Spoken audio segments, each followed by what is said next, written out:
Hey there, it's Tulio Pena, your Colorado Springs realtor and local guide. And today we're going to demystify something that confuses a lot of homeowners and future buyers, property taxes.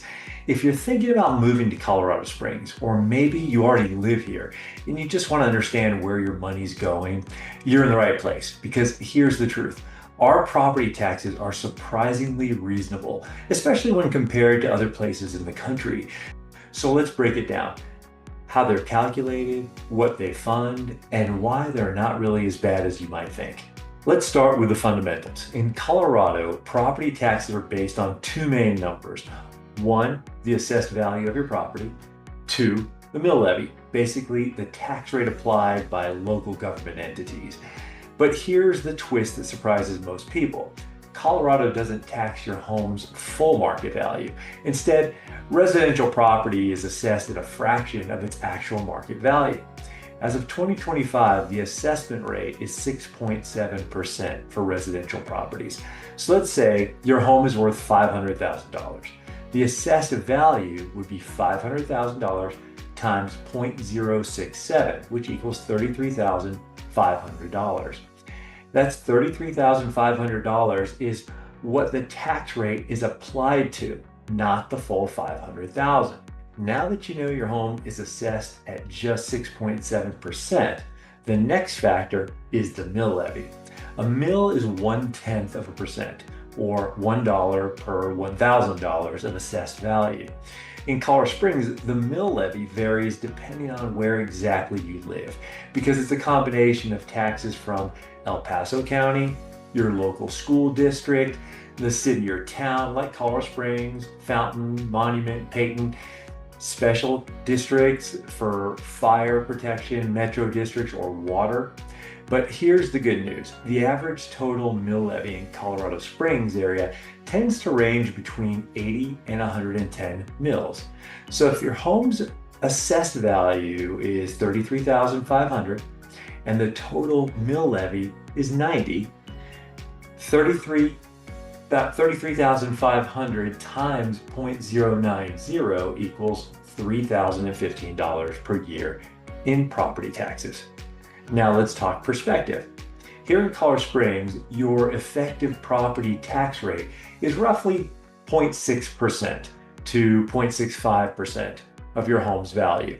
Compare that to New Jersey, over 2%, Texas, often 1.8 to 2.5%, Illinois, Connecticut, California, all noticeably higher. So while our home prices in Colorado Springs might not be the lowest, our ongoing property tax burden is far lighter. This is one of the reasons many retirees and military families choose to settle here long term. It's just easier on the budget overall. Okay, so where does that money go?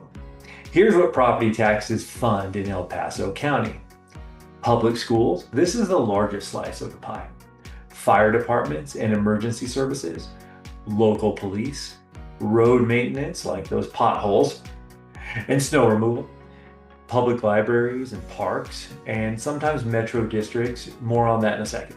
Each line item appears on your tax bill. If you own a home, you can view this breakdown on the El Paso County Assessor's website. It's all itemized and very transparent. You're not just throwing money into a void, you're helping fund your community. Now let's talk about something important. If you're buying a new home, metro districts.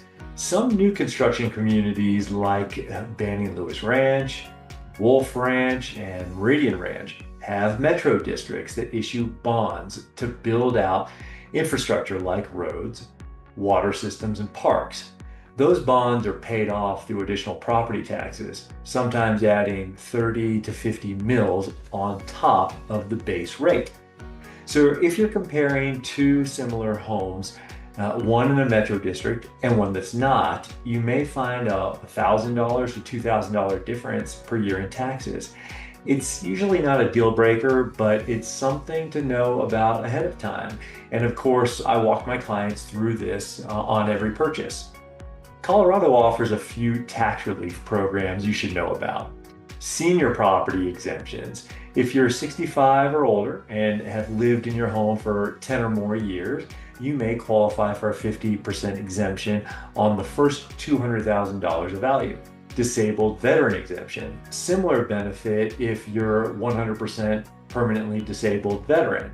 Appeals process. If you believe your assessed value is too high, you can appeal it during the window each year, usually May through June, and you can always call us at the Pena team for some data to help support your reasoning. Your property taxes may also fluctuate year to year depending on changes in your home's market value, voter-approved bond measures, school district funding. So while Colorado taxes are low, staying informed is key. So to wrap it up, Colorado Springs has low property taxes compared to much of the country. They're based on a small percentage of your home value, just 6.7%. What you pay depends on where you live and what districts you're in. And with proper planning, there are even ways to reduce your tax burden. If you're thinking about buying a home in Colorado Springs and want to understand your true cost of ownership, including taxes, HOA dues, and utility estimates, let's connect. I'm happy to walk you through all of this. Be sure to like this video, subscribe, and drop a comment if you have questions about specific neighborhoods' tax rates. I read every comment and reply personally. Thanks for watching, and see you on the next Colorado Springs on the Move.